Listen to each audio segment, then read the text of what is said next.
सभी को नमस्कार। मैं doctor Sunita Veniwal, assistant professor economics, government girls college Hetamsar Jhunjhunu. आज का हमारा टॉपिक है as theory of money supply, मुद्रा की पूर्ति का एज सिद्धांत। सबसे पहले मनी सप्लाई क्या होती है? किसी एक पीरियड ऑफ टाइम पर पब्लिक के पास में जो भी मनी का स्टॉक होता है उसे मनी सप्लाई कहा जाता है। अब है as theory of money supply. मुद्रा की पूर्ति के जितने भी निर्धारक तत्व हैं उनमें सबसे महत्वपूर्ण तत्व जो है वो है एच। एच को हम हाई पावर्ड मनी या उच्च शक्ति मुद्रा कहते हैं। अतः इसे ही हम मुद्रा की पूर्ति का एच सिद्धांत कहते हैं, क्योंकि जो एच है वो मनी की सप्लाई को निर्धारित करने वाला सबसे इम्पोर्टेंट फैक्टर है। इसीलिए एच को हम हाई पावर्ड मनी या उच्च शक्ति मुद्रा कहते हैं। इसी थ्योरी को मुद्रा की पूर्ति का मनी मल्टीप्लायर सिद्धांत भी कहा जाता है।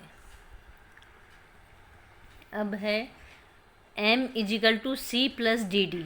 M यहाँ है मनी सप्लाई, जो कैपिटल C है वो है कि पब्लिक या जनता के पास करेंसी की मात्रा कितनी है।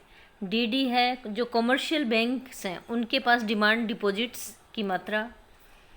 अब है H=C+R। H यहाँ है high powered money, capital C वही पब्लिक के पास में करेंसी, और जो कैपिटल R है वो है बैंकों के पास में जो कैश रिजर्व होते हैं वो R है। R जो है उसके भी दो पार्ट होते हैं, RR प्लस ER। RR है रिक्वायर्ड रिजर्व या आवश्यक कोष। RR क्या होता है? RR जो है ये वे कोष होते हैं जिनको बैंक्स को RBI के पास में कैश रूप में जमा कराना होता है। इसे CRR भी कहा जाता है। यहाँ पर हम देखते हैं कि RR एक तरह से कंपल्सरी रिजर्व्स हैं बैंकों के पास में, इसके लिए कोई विकल्प नहीं होता है। प्रत्येक कॉमर्शियल बैंक को यह जो कोष है, या हम एक तरह से कहें जो CRR की मात्रा है, वो RBI के पास में रखनी ही होती है। आगे है ER। ER होता है एक्सेज रिजर्व यानी अतिरिक्त कोष। ये वे कोष हैं जो कि बैंक RR के अलावा अपने पास रखते हैं, उसे एक्सेज रिजर्व कहते हैं। लेकिन यहाँ पर बैंक को यह छूट होती है कि वे चाहें तो इस ER की मात्रा को या इस कोष को अपने पास कैश रूप में रख लें या इसको RBI के पास रख दें। बैंक एक्सेज जो रिजर्व होते हैं वो अपनी सुविधा से या स्वैच्छिक रूप से अपने पास रखते हैं। अब है कि बैंक के पास जो डिपॉजिट्स होते हैं वो दो तरह के होते हैं। एक है डिमांड डिपॉजिट यानी पब्लिक का पैसा जो बैंक्स के पास में जमा होता है। दूसरा है टाइम डिपॉजिट। टाइम डिपॉजिट जैसे कि FD है। ठीक, तो सबसे पहले हम देखेंगे कि जब बैंक केवल डिमांड डिपॉजिट अपने पास रखते हैं तब एज सिद्धांत क्या है।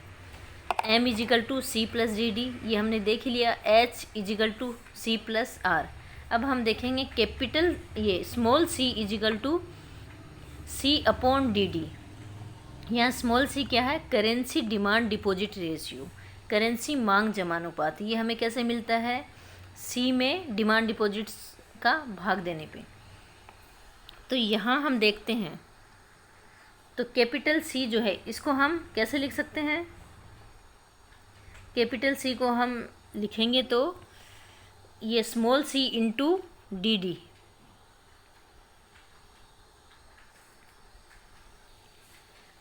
स्मॉल c जो है ये क्या है? करेंसी डिमांड डिपॉजिट रेशियो है, यानी यह टोटल डिमांड डिपॉजिट का वह अनुपात होता है या रेशियो होता है जो करेंसी की मांग को डिसाइड करता है। अब है स्मॉल R=R/DD। R क्या है? R तो बैंकों के पास जो टोटल रिजर्व होते हैं वो है, DD डिमांड डिपॉजिट है। तो स्मॉल R= क्या हो जाएगा? Reserve deposit ratio. तो कैपिटल R= क्या हो गया? Small R/DD। अब हम देखते हैं कि हमने पीछे भी बताया है कि M=C+DD। तो कैपिटल C की जगह हम क्या लिख सकते हैं? C/DD। Plus D D. यहाँ हम देखते हैं कि राइट साइड में दोनों तरफ डी डी है, तो इसको हम कॉमन ले लेंगे, तो डी डी कॉमन लेंगे तो अंदर बचा स्मॉल सी प्लस 1। इसी तरह से हमने पीछे देखा h equal to C plus R, तो h इजिकल टू सी की जगह हम क्या लिख सकते हैं, small C into D D plus, और कैपिटल आर की जगह क्या लिखा जा सकता है, small R into D D. ये हमने पीछे देखा है। ये देखिए स्मॉल आर की जगह तो हम कैपिटल आर की जगह हम लिख सकते हैं small R into D D, और कैपिटल सी की जगह लिखा जा सकता है small C into D D. अब हम यहाँ डी डी को कॉमन ले लेंगे तो अंदर बचा स्मॉल सी प्लस आर। अब हम देखेंगे कि एम, स्मॉल एम क्या है, मनी मल्टीप्लायर। मनी मल्टीप्लायर कैसे निकलता है, मनी सप्लाई में हाई पावर्ड मनी का भाग देने पर। पीछे हमने देखा कि यहाँ हम जो कैपिटल एम है उसकी जगह क्या लिख सकते हैं, small C plus 1 D D. ये हमने पीछे भी देखा है। ये देखिए कैपिटल एम की जगह क्या लिखा जा सकता है, डी डी और ब्रैकेट में स्मॉल सी प्लस 1, और जो एच है उसकी जगह लिखा जा सकता है, ऊपर ये लिखा हुआ है डी डी ब्रैकेट में स्मॉल सी प्लस आर, ये हम यहाँ लिख देंगे। तो यहाँ हम देखते हैं कि डी डी दोनों जगह कॉमन है, तो डी डी से डी डी कट जाएगा। तो स्मॉल एम इजिकल टू क्या बचा, small C plus 1 C plus R. यहाँ पर हम देखते हैं कि जो स्मॉल एम है वो क्या है, मनी मल्टीप्लायर है। तो एक तरह से हम कहें तो जो मनी मल्टीप्लायर है वो दो फैक्टर्स पे डिपेंड करता है, एक तो स्मॉल सी और दूसरा है स्मॉल आर। तो मनी मल्टीप्लायर जो है उसका फार्मूला क्या हो गया, money supply upon high powered money. तो मनी सप्लाई इजिकल टू क्या हो जाएगी, स्मॉल एम और एच को हम मल्टीप्लाई कर लेंगे। तो मनी सप्लाई किन दो फैक्टर्स पे निर्भर कर रही है, स्मॉल एम इंटू एच, यानी money supply depends on money multiplier and high powered money. तो शॉर्ट में हम कहें तो मनी सप्लाई को डिटरमाइन करने वाले हमारे दो फैक्टर्स हैं। पहला है स्मॉल एम यानी मनी मल्टीप्लायर, दूसरा है कैपिटल एच यानी हाई पावर्ड मनी। अब हम देखते हैं कि स्मॉल एम या मनी मल्टीप्लायर क्या होता है, मनी सप्लाई में हाई पावर्ड मनी का भाग दे दो। तो हम कैपिटल एम की जगह क्या लिख सकते हैं, सी प्लस डी डी, और एच की जगह क्या लिख सकते हैं, सी प्लस आर। और अब हम कैपिटल आर जो है उसकी जगह क्या लिख देंगे, कैपिटल आर को यानी बैंक के जो रिजर्व है उनको हमने दो पार्ट में डिवाइड किया था, R R plus E R. तो यहाँ हम देखते हैं कि मनी सप्लाई जो है या मनी मल्टीप्लायर जो है वो है C plus D D upon C plus R. Money multiplier क्या है, C plus D D C plus R. यहाँ हम देखते हैं कि जो मनी मल्टीप्लायर है उसकी वैल्यू ग्रेटर देन 1 होती है। कैसे, देखिए यहाँ सी प्लस डी डी जो है वो ये अगर ज़्यादा होगा तो मनी मल्टीप्लायर की वैल्यू 1 से ज़्यादा होगी। तो C plus D D greater than C plus R, C से सी कट गया तो यहाँ क्या बचा, D D greater than R. D D है डिमांड डिपॉजिट्स और आर है बैंक के टोटल रिजर्व। हम देखते हैं कि जो टोटल रिजर्व होते हैं बैंक के वो किससे निर्धारित होते हैं, डिमांड डिपॉजिट से होते हैं। यानी कैपिटल आर जो है वो खुद ही डिमांड डिपॉजिट या डीडी का ही एक पार्ट होता है जिसे कि बैंक अपने पास रखते हैं। तो यहाँ हम देखेंगे कि demand deposit greater than R अर्थात मल्टीप्लायर की जो वैल्यू है वो 1 से ज़्यादा होती है। ये अभी हमने पढ़ा कि एज थ्योरी कब, जब बैंक अपने पास केवल डिमांड डिपॉजिट्स ही रखते हैं। अब हम देखेंगे कि बैंक हैं वो अपने पास में टाइम डिपॉजिट्स भी रखें या सावधि जमा भी जब रखते हैं तब मनी मल्टीप्लायर और एज थ्योरी जो है वो कैसे डिसाइड होंगी।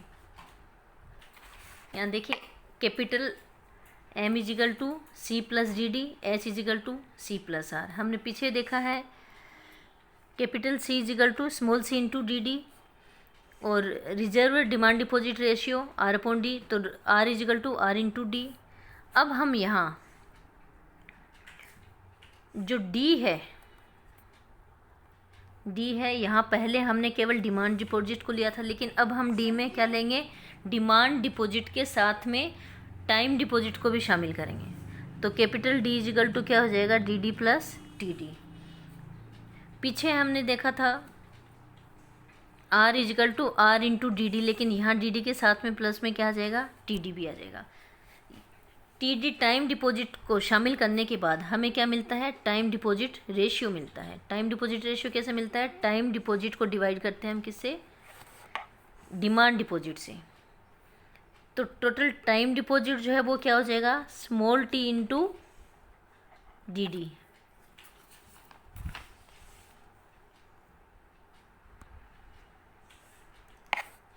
अब आगे देखिए, कैपिटल आर इजिकल टू हमने लिखा था डी डी, लेकिन यहाँ अब क्या हो जाएगा, capital R equal to R into D D के अलावा हम साथ में लिखेंगे टी डी। और आगे हम देखें तो हम टी डी की जगह क्या लिख सकते हैं, टी इंटू डी डी। यहाँ हम डी डी को कॉमन ले लेंगे तो अंदर बचा R into 1 plus T. Money supply C plus D D होती है, और इसको हम इस तरह से भी लिख सकते हैं, small C plus 1 D D. जो एच है वो सी प्लस आर है। यहाँ पर क्या, कैपिटल सी की जगह हम लिख सकते हैं C into D D, plus R की जगह हम लिख सकते हैं R 1 plus T into D D. अब देखिए पहले और अब में क्या डिफरेंस आ गया। पहले हमने देखा था कि मनी सप्लाई जो है वो यही थी, यानी मनी सप्लाई में कौन सा फैक्टर आ था, करेंसी डिमांड डिपॉजिट रेशियो आ रहा था, ये वही है। लेकिन यहाँ पर एस थ्योरी में पहले केवल स्मॉल सी प्लस आर आ रहा था, लेकिन टाइम डिपॉजिट को शामिल करने की वजह से यहाँ एक्स्ट्रा क्या ऐड हो गया है, टाइम डिपॉजिट रिजर्व रेशियो, उसको हमने साथ में ऐड कर दिया है। तो ये तो वही है जो हमने केवल डिमांड डिपॉजिट को लिया था तब मनी सप्लाई थी, ये वही इक्वेशन है। लेकिन यहाँ पर हम देखें एच की इक्वेशन में एक एक्स्ट्रा फैक्टर क्या ऐड हो गया, टाइम डिपॉजिट रेशियो, यानी स्मॉल टी जो है उसकी वजह से क्या हो गया, small C plus R 1 plus T into D D. अब इसको हम रख देंगे, money multiplier is equal to money supply upon high powered money. Money supply की जगह हम रख देंगे small C plus 1 D D, और जो एच है उसकी जगह हम रख देंगे C plus R 1 plus T into D D. यहाँ हम देखते हैं कि डी डी से डी डी कट गया, तो मनी मल्टीप्लायर जो है एम की वैल्यू अब क्या बची, small C plus 1 upon C plus R 1 plus T. हम देखते हैं कि पहले हमने जब केवल डिमांड डिपॉजिट्स को शामिल किया था तो मनी मल्टीप्लायर केवल 2 तत्वों पर डिपेंड कर रहा था, स्मॉल सी और स्मॉल आर। लेकिन टाइम डिपॉजिट को शामिल करने पे एक तीसरा फैक्टर भी हमारे सामने आ गया है, वो क्या है, स्मॉल टी। यानी अब हम कहेंगे कि जो मनी मल्टीप्लायर है उसको 3 फैक्टर्स जो हैं वो प्रभावित करते हैं। पहला है स्मॉल सी, इसको हम कहते हैं currency demand deposit ratio, small C. दूसरा जो फैक्टर है वो है स्मॉल आर, यानी रिजर्व डिमांड डिपॉजिट रेशियो। और जो थर्ड फैक्टर है वो है स्मॉल टी, यानी टाइम डिपॉजिट डिमांड रेशियो।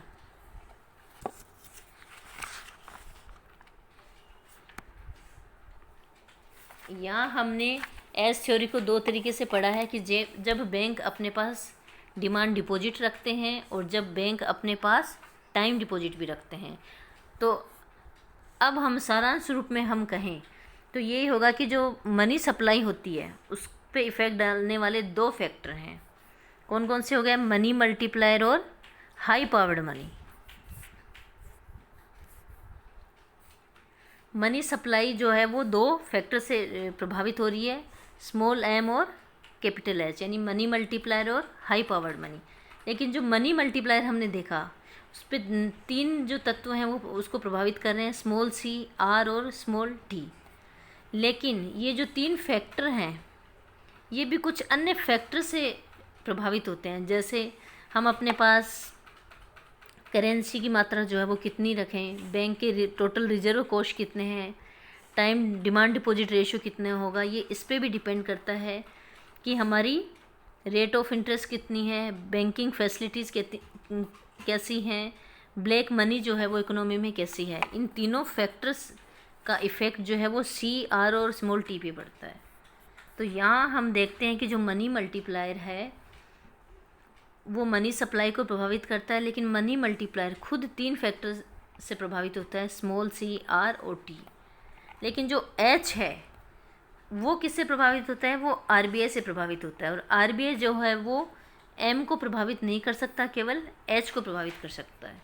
तो यहाँ हमने M को प्रभावित करने वाले फैक्टर्स को देखा है। अब हम देखेंगे H को प्रभावित करने वाले फैक्टर्स कौन कौन से हैं। H को प्रभावित करने वाले फैक्टर्स, H क्या है, हाई पावर्ड मनी। H जो है वो बहुत सारे फैक्टर्स से प्रभावित होता है। इसमें सबसे पहला हम पढ़ेंगे RBC टू गवर्नमेंट। RBC क्या है, reserve bank credit to government, यानी सरकार को RBI से जो पैसा मिल रहा है वो कैसे मिल सकता है, उधार के रूप में मिलता है। यहाँ हम देखें कि जो हाई पावर्ड मनी या जो H है उसमें वृद्धि का जो 3/4 हिस्सा है वो केवल किस पे डिपेंड करता है कि RBI से गवर्नमेंट को कितना हिस्सा मिल रहा है। तो H को प्रभावित करने वाला सर्वाधिक जो महत्वपूर्ण तत्व है वो क्या हो गया, RBC टू गवर्नमेंट। H को प्रभावित करने वाला दूसरा फैक्टर है RBC टू बैंक्स, यानी भारतीय रिजर्व बैंक के द्वारा बैंकों को जो लोन मिल रहा है। RBI जो है वो कॉमर्शियल बैंकों को लोन देता है, तो वो कैसे कि उनकी सरकारी प्रतिभूतियाँ कितनी हैं, उनकी प्रथम श्रेणी के जो बिलों की डिस्काउंटिंग है उसके आधार पर RBI बैंकों को लोन देता है। ये भी H को प्रभावित करता है। H को प्रभावित करने वाला तीसरा फैक्टर है RBC टू डेवलपमेंट बैंक्स, यानी RBI या भारतीय रिजर्व बैंक के द्वारा विकास बैंकों को मिलने वाला ऋण। विकास बैंकों को जो ऋण है वो भी कैसे मिलता है, RBI विकास बैंकों को उनकी प्रतिभूतियों को खरीदकर लोन जो है वो प्रोवाइड करवाता है। अगला जो फैक्टर है वो है RBI के पास में नेट फॉरेन एक्सचेंज कितने हैं, यानी विशुद्ध विदेशी विनिमय कितना है। हम ये देखते हैं कि जब RBI यानी रिजर्व बैंक ऑफ इंडिया है वो फॉरेन करेंसी खरीदता है तो उसके बदले में उसको क्या देना पड़ता है, इंडियन करेंसी देनी पड़ती है। यानी जब हमारे पास में फॉरेन करेंसी की मात्रा बढ़ती है तब हमारे H में वृद्धि होती है। और लास्ट जो H को प्रभावित करने वाला जो तत्व है वो है RBI के गैर मौद्रिक दायित्व। इसमें हम क्या देखते हैं कि RBI की खुद की कैपिटल कितनी है, उसके रिजर्व कोष कितने हैं, और रिजर्व कोष में टोटल जो जमा अंशदान वो कितना है, जनता का कितना भाग जो है वो RBI के पास में है, और ये भाग जो है वो इस भाग का उपयोग जो है वो ब्लैक मनी को निकालने के लिए किया जाता है। तो यहाँ हमने क्या देखा है कि मनी सप्लाई को प्रभावित करने वाले जो 2 फैक्टर हैं M और H, लेकिन जो H है वो मनी सप्लाई को प्रभावित करने वाला इम्पोर्टेंट फैक्टर है, इसलिए इसे H theory of money supply कहा जाता है। अब हम अगर इंडिया की बात करें तो हाई पावर्ड मनी या H को इंडिया में रिजर्व मनी कहा जाता है।